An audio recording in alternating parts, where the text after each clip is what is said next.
Baldwin Vista is undoubtedly one of the greatest neighborhoods in Los Angeles that you've never even heard of. And in this video, I'm going to discuss why it's in my top 10 all-time favorite places to live, and we're getting into it right now.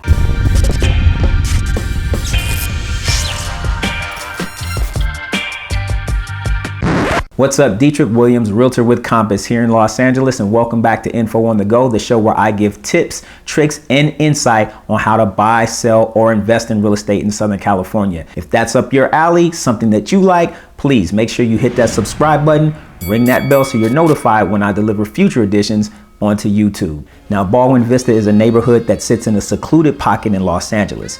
If you don't live there, chances are you're probably never going to go there. It's bordered by La Cienega Boulevard on the west, La Brea Avenue on the east, Jefferson Boulevard to the north, and the southern part of the community backs up to Kenneth Hahn State Park's northern section. In the center of the area sits a community called Village Green. You'll find mostly condos and townhouses there. That pretty much divides the northern and southern sections of Baldwin Vista. Now, the neighborhood was developed largely in the mid-1950s, so there's some outstanding mid-century architecture there. It includes one Eichler home. Now, Eichler homes are examples of modernistic architecture.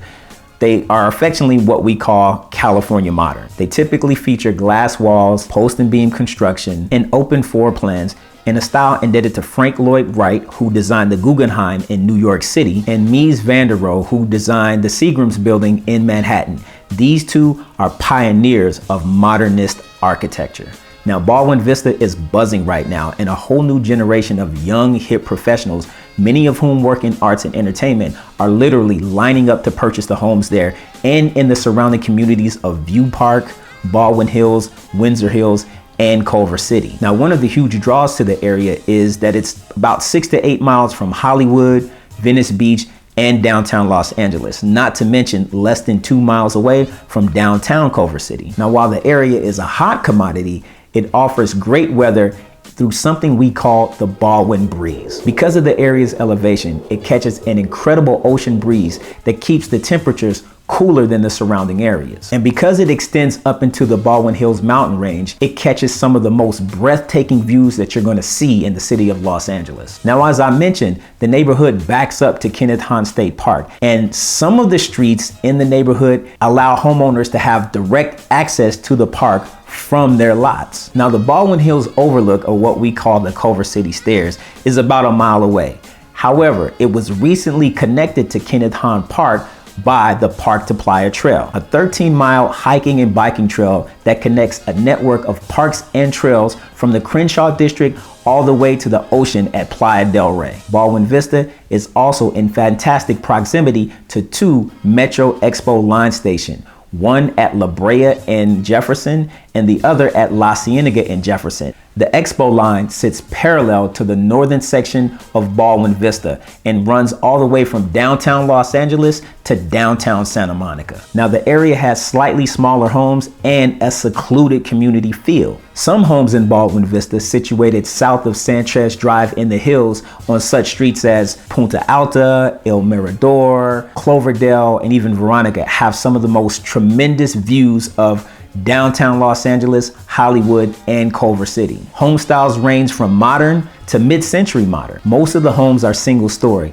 but some homeowners have modernized and added a second story, definitely to take advantage of the gorgeous views up there. Now, the homes range from anywhere between 1,100 and 5,500 square feet, and they're priced from the low 800s in the northern section of Baldwin Vista up to about 3.5 million in the southern section of Baldwin Vista. Yeah, you're definitely gonna pay for those views. And speaking of views, please look to the bottom right-hand portion of the screen. You see that thumb with the one that's pointing upward? Yeah, hit that for me. It would be a huge favor to me because it lets YouTube know that you're enjoying the content, and hopefully it will push it to other people who enjoy the content. So thank you for hitting that like button. Now, Baldwin Vista is secluded, so you're not going to find a ton of businesses there, but there are amenities all around the community. So if you need to go to a grocery store, there are a Rouse and Superior Grocers to the east of La Brea. If you need to go shopping, the Crenshaw Mall is about a 5-minute drive headed east. If you're looking for more high-end or affluent shopping, then you can go to the Grove, which is about a 10-minute drive headed north, or you can head northwest to Beverly Hills. Now, there are a ton of restaurants that are around the community. One of my favorites, because our offices are located in Baldwin Vista, is going to CJ's Cafe. It's kind of a small, I wouldn't say hole in the wall, but it's a smaller establishment, but the food and the service there are great. It's really a secret unless you know the area. You're probably not going to go there, but I would highly recommend, if you live in Los Angeles, if you've never been to CJ's on La Brea,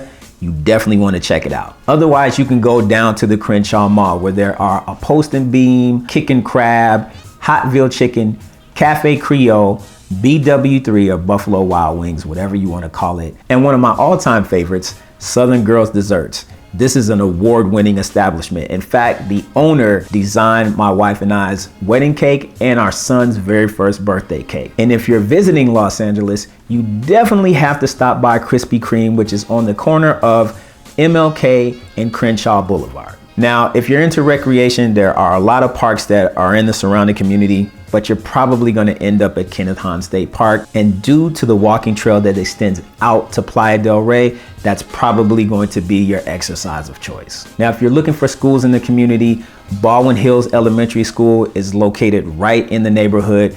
It is a mid-ranking school. In fact, our kid goes there. I really like that school. I love the faculty. Their principal is really hands-on, and he gets a very great education there. There's also Dorsey High School, which is further headed east, and Hillcrest Elementary School, which is located in Baldwin Village. Now, if you don't want to send your kid to public school, there are a few charter schools that are in close proximity to the neighborhood. And finally, let's talk about work. Well, I told you that the community is located next to the Expo line, which could get you downtown Culver City. It can get you out to Silicon Beach.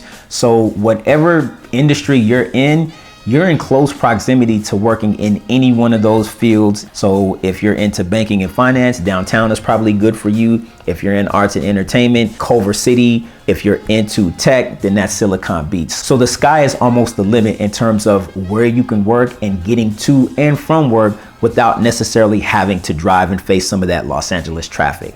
Now, this wasn't an all-inclusive list about what comprises in and around Baldwin Vista, but it definitely gives you some things to think about if you're considering relocating to the Los Angeles area.